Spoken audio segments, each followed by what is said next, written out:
DNA Video Productions is a full-service video producer with a fleet of drones, 4K, and HD cameras, as well as a crew of video operators. We handle commercial and residential real estate videos, as well as events for promotional purposes. We create book trailers, both live-action and running stills, music videos, and website videos. We also film series shorts for online distribution and are currently involved in filming a political parody. We specialize in low-cost movie making. Call DNA Video Productions at 941-748-6865 or visit our website at www.dnavideoproductions.com. That's www.dnavideoproductions.com. Thank you. Our sponsor this month is Published, an affiliate of Village Voices.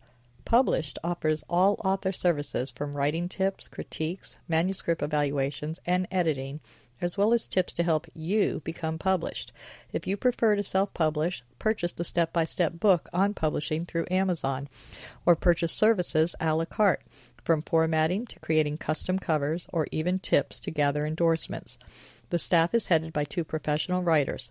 After your books are published, either trade paper, electronically, or both, purchase marketing tips, web services, book trailers, or turn your book into an audiobook.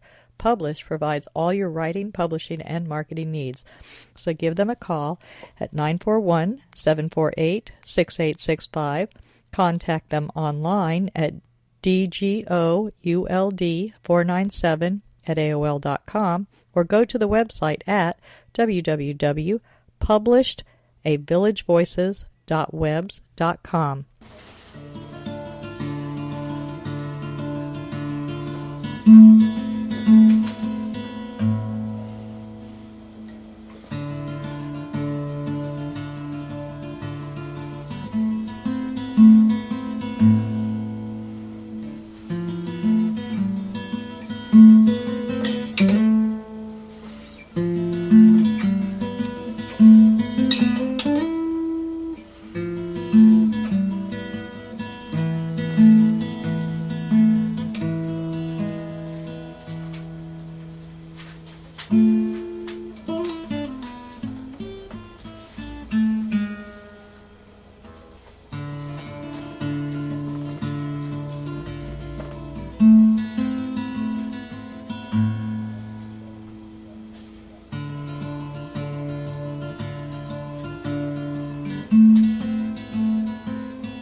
Welcome to Culture Coast. The intro you just heard was by Al Musitano, and today we're interviewing Darryl Saffer, and he is a local filmmaker. Hi Darryl, nice to speak to you.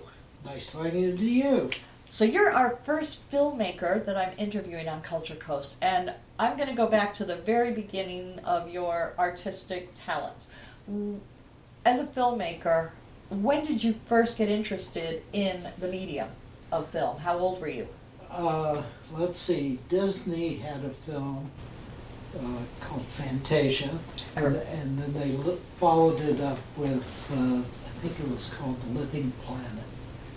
It was a nature series, and that probably hooked me, those two. So you saw Fantasia and then The Living Planet by Disney. Now, how old were you? Very young. Okay. Whenever they came out. You were. It was before you were in elementary school. Yes, barely maybe. Okay, and so you see these movies and you're very interested. Where did it go from there? Well, Do you have any artistic people in your family? Well, my mother was a musician. Her sister was a musician. So there was that part.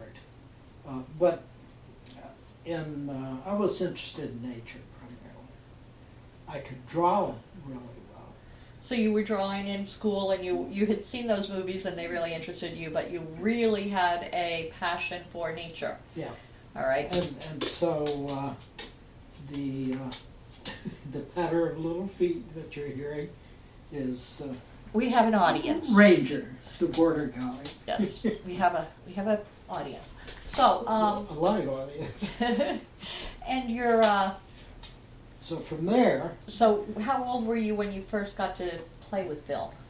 oh, that didn't come for very long. What happened was I was in high school, and my biology teacher really encouraged me to go further with that. And so With the biology. yes, because I was fascinated with that. And from there I went to be a pre-med, of course. Pre-med biology. Okay, if you insist. So Somehow I would have thought it would have gone more towards the plants and the fauna. actually, at that time I found botany kind of boring, and it was zoology that really interested me.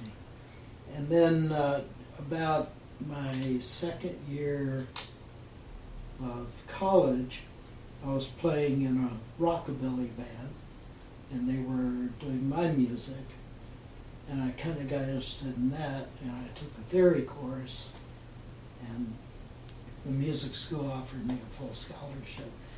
Nice. So I ended up majoring in Music, because that's Music. what the scholarship's for. music theory and composition.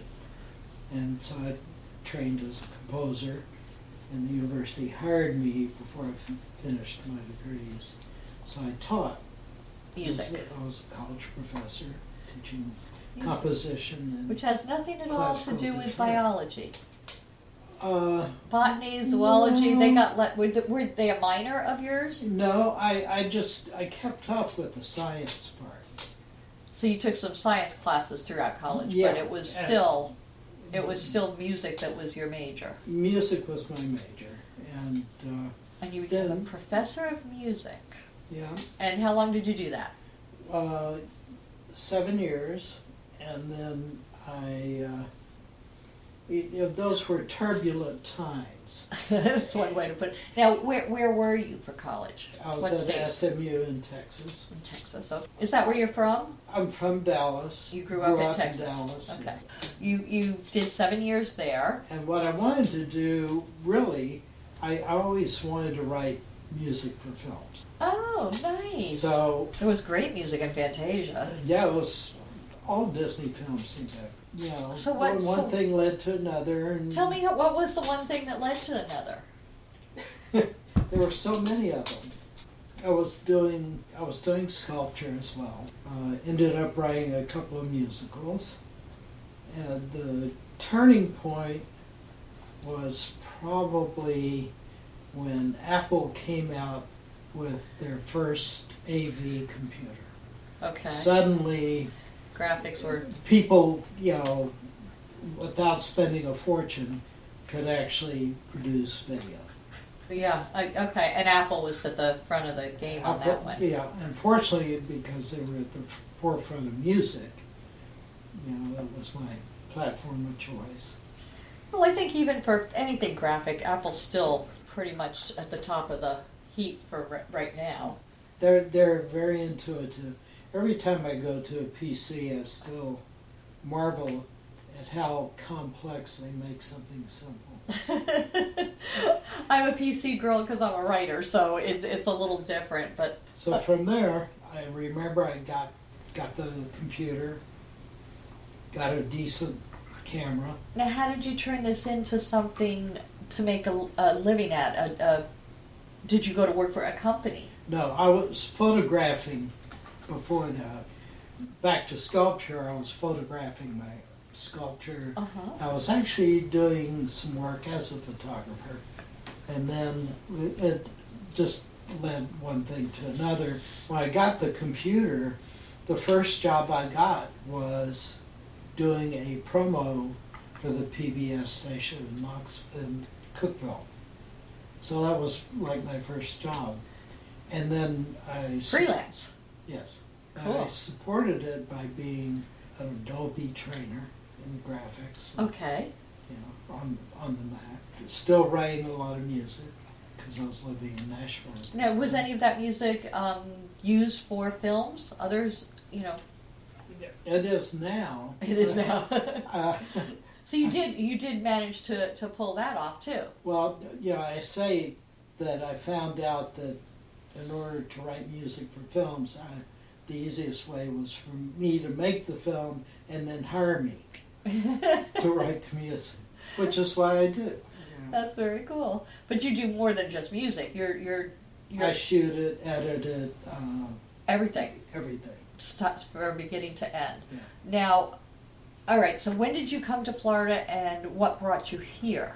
That's a good question. I came to Florida during a period when there was a show going on called the Wildlife Art Expo. I came down to perform some music I had written, mainly for kids, on endangered species. So I did this show every year, and every year I'd meet with Ringling Multimedia. And they'd say, I think there's a fit here, I think there's a fit here. And then finally there was a fit. They figured out how to do it. Well, they had a program with Jane Goodall. They were doing a CD room. And I got to meet Jane Goodall and write music. And Zoology. It was just Whoa, amazing. must have been a dream come So true. it all came together. So, and you got a job at Ringling? It was Ringling Multimedia. It was a separate interactive company that started at the school and then spun off. So, you're here in Florida, and this company, Ringling Multimedia, faltered. What did you do next? I had started building up my freelance work, and I became an Apple trainer. So For anybody or just freelance? Computer Advantage, and I did Final Cut Pro, and we had a And Final Cut is what? purely for editing video and film. So that you can cut things out and, what do they call that? Ripping? No, that's That's just something else yeah, altogether? that's when you take a DVD and you rip it. Okay. Now, what we do is we take film, we take the video we shoot. If it's on tape, we digitize it. If it's now we shoot digitally. Yeah, everything's digital now. So, how are you making a living by doing these teaching things more than anything else, and then doing your thing on your own time? I'm not teaching at all. Fortunately, I've been part-time at the Education Channel as a producer, doing Florida Field Journal. Is that Sarasota Educational Television? It's been just enough to keep me Keep the bills paid, and then you keep can. the wolves just outside the door and not scratching hard at the door. But you're doing what you love, so when you get up in the morning, it's. I go there. Working on the Field Journal is great because I get to go around Florida and do stories. Now you have a whole They're interesting. You have a whole website on the Field Journal, correct? Well, the Tell us a little station about that. has all their shows on YouTube, and the Florida Field Journal has its own section on that website. So it would be under the Sarasota Educational Television, and then it goes down to the Florida Field Office? It's called theedchannel.net. TheEdChannel.net on YouTube. Well, you go to the website and that'll click you through To the YouTube stuff. And then you can find the Florida Field Journal. Now, the Florida Field Journal, how did you get involved in that, and exactly what is it? Our director, our station manager, said I need a new show. So everybody came up with an idea, and I thought, well, I like going out and filming wildlife and doing nature stories and the environment. So I came up with this Florida Field Journal, and They loved it. she liked it, and we took it and ran with it. And How long has that been going on? a year now, and the show just won Communitas Award, which is an international award. Nice. You know, And it's all social Florida. It's all response. Florida wildlife that you're filming. Yes. So the Everglades to the black bears in the Ocala State Forest to... I've done shows that range from Payne's Prairie, which would be the next show I do, you know, all over. But I do spend a lot of time in the Sarasota area because there's a ton of stuff here. Like what? Like the celery fields. We have celery fields? Oh my God. The celery like fields. Celery that we eat? There was an old celery farm. It's been reclaimed. It is probably one of the biggest birding hot spots in the southeast. Oh, nice. Well, this is huge. Huge. Okay, I've never even heard of it. Yeah. So tell me a little bit about that. Well, Audubon worked with Sarasota County to put in this area, reclaim this Old celery old field. farmland, both as a storm. Now, there's no more celery there, is there? No. No, okay. No, but there are lots of birds. But it kept the celery name. Yeah. Because it was. All right. Now, does celery grow in Florida? Oh yeah. Okay. All right. So you also have another experience that we're going to talk about, and that's your wild orchid. Yes, the wild orchid man, Steve Dahlstrom, who was at Selby, who's now For our freelance. listeners, because this is international, Selby Gardens is It's a botanical gardens here in Sarasota.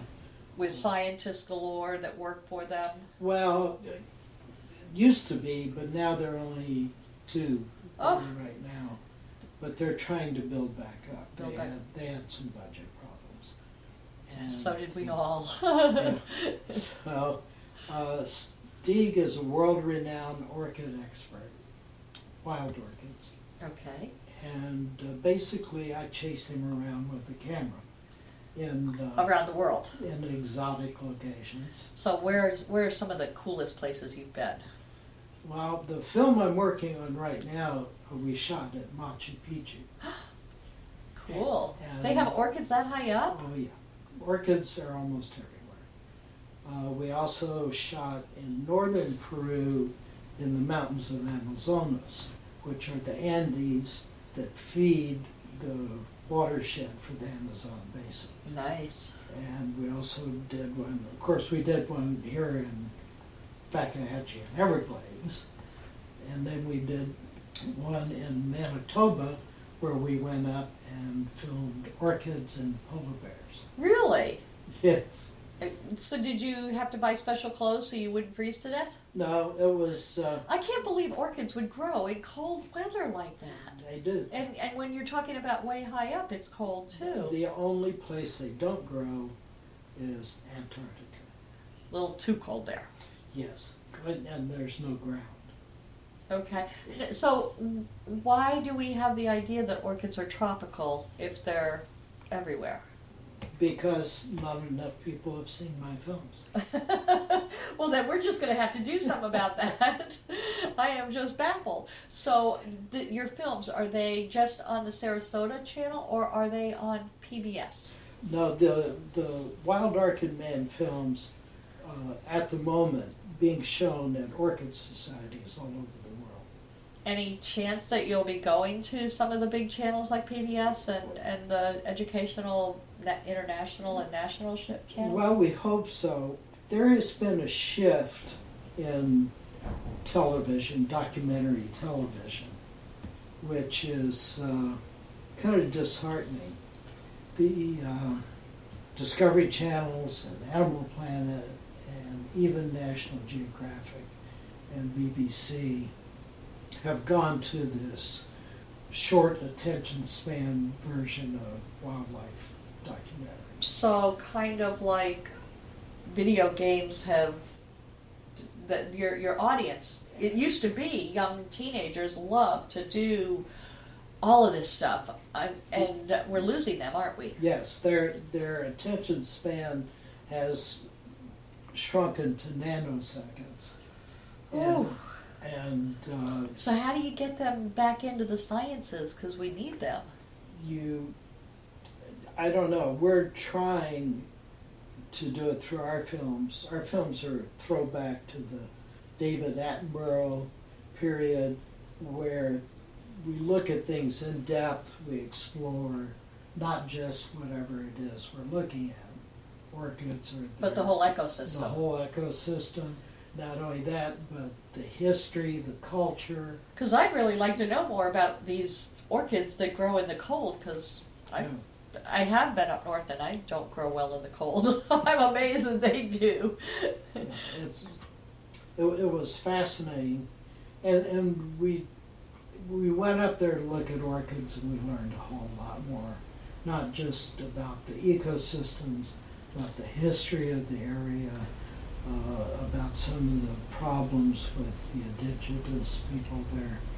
It was a real learning experience. So this has become almost a culmination of everything that you loved when you were younger. It's got the zoology and the botany and the film. I'm the happiest person in the world. You love getting up and going and doing what you got to do, especially when you've got an assignment to head out on.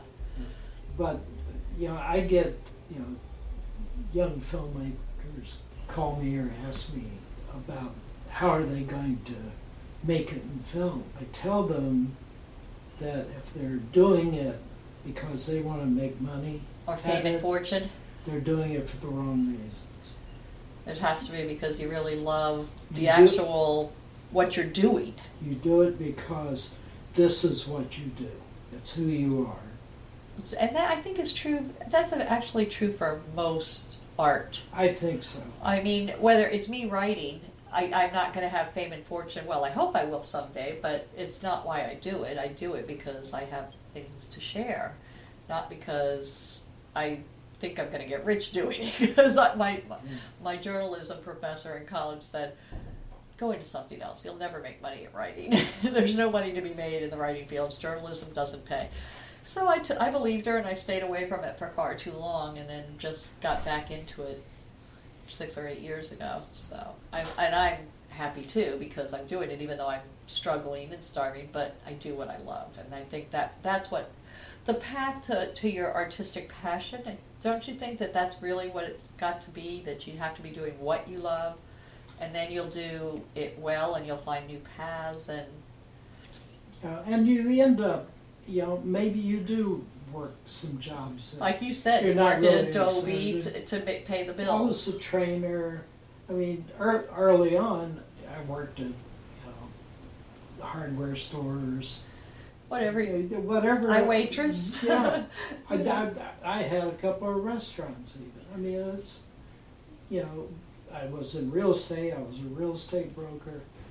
But you had this calling. I knew where I was going, and it took me a long time to get here, hoping that I'm doing something that makes people think about where they are and their relationship to the planet.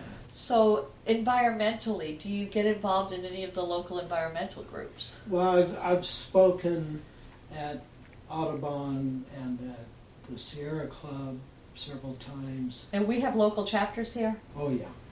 Yeah. Our Audubon chapter is very active, like I mentioned, in the celery fields. And our Sierra Club has been very active, too. They're good people. They're really concerned. And hopefully young people will realize that some of us... If people want to see your films, they would go to your Wild Orchid Man, would be www.wildorchidman.com. Correct. And for your Florida Field Journal, they would actually go to the website for Sarasota Educational TV. The edchannel.net. Ed Channel, just ED. The Ed Channel. .net. Or they could just go to YouTube and put in Florida Field Journal. And then they would see the local Audubon stuff in the celery they'll fields. See stuff I've shot in the fields. Throughout the state. And actually there is a wonderful person who's the president of Audubon, Gene Doobie, who I did an interview on in one of the segments. Now, have you shot the pictures of Ocala State National Forest I with the haven't black been bears? there yet. So that's Yes. one. You're only a year into it, so Yeah, you've got a yes. whole huge state to travel and a lot to do. I mean, I've heard we have the blue scrub jays, the scrub blue jays, The scrub jays. the scrub jays that are very endangered, Yes. and the flamingos that people can only see here, basically, in this country. So yeah, and the manatees that are endangered, and the panthers. Yeah, unfortunately, I'm afraid we're on that list too. What, the humans in the state of Florida? Yes, on the endangered list. Yeah. In the state of Florida, we may not have water very soon if we keep fracking. Or we'll have too much water. Oh yeah, okay, as the levels go up. Well, yeah, I've got That's some land right. near Ocala, and I think it's like 40 feet above sea level, so I'm figuring I'll have oceanfront property someday. Absolutely. I'll be well off. I don't know about the rest of you underwater, but I'll be okay. Well, I hope that we have some more contacts and people learn more and more about you. What would you suggest for somebody who's interested in filmmaking today, if they wanted to go in that direction? Where do you think they should head? Well, I think they need to realize that filmmaking is really storytelling. And unfortunately, one of my pet peeves is that graphic designers and motion graphic people have taken over the planet. And so we have things that look really neat that don't function or don't say anything. I see it in everything from computer programs to films that are, as they say, all sizzle and no steak. No plot, just all It's just all blowing cute everything stuff. up. Yeah. Blowing everything up, lots of excitement. But then again, that's your attention span thing, the Yeah. and yes, it is. And I think we'll be back there. I do think that that it's got to go the other way. Find a story and tell it. All right. Thank you very much, and thank you for being on Culture Coast. Thank you. And thank you, Ranger, for joining us. Nightmares. Frightful visions during the night, causing terror and loss of sleep. Daymares. Frightful visions during the day, causing fear and paranoia. Gothmares. Gothic visions that can happen anytime, causing horror and disgust. But sometimes they offer answers. Read Gothmares if you dare.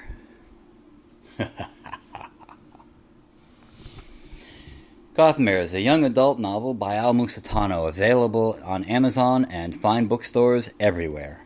Village of the Arts, the largest artist colony in the state of Florida, located on 42 acres, includes artists, homes, galleries, gardens, and restaurants featuring handcrafted gifts, fine art sculptures, painting, photography, enviro art, healing arts, books, mystics, and musical variety. A few of the galleries are unique in their offerings. Village Voices specializes in books and art created exclusively by Florida residents. The Dancing Crane Gallery offers fine art, custom jewelry, and unique innovative art. The Village Mystic offers all things metaphysical: meditation, massage, mediums, aromatherapy, psychics, shamans, Reiki healing, and the gem mine, where you can mine for your own personal treasure. Yoga Arts offers classes or one-on-one coaching. Musicians and bands can be found throughout the area. Many of the artists and musicians offer classes. Restaurants and bakeries provide respite for the weary and magic for the foodies. Visit during the first Friday Art Walk and stroll through the shops and galleries enjoying free appetizers, wine, music, and demonstrations. For hours and information, please visit the website at www.villageofthearts.com.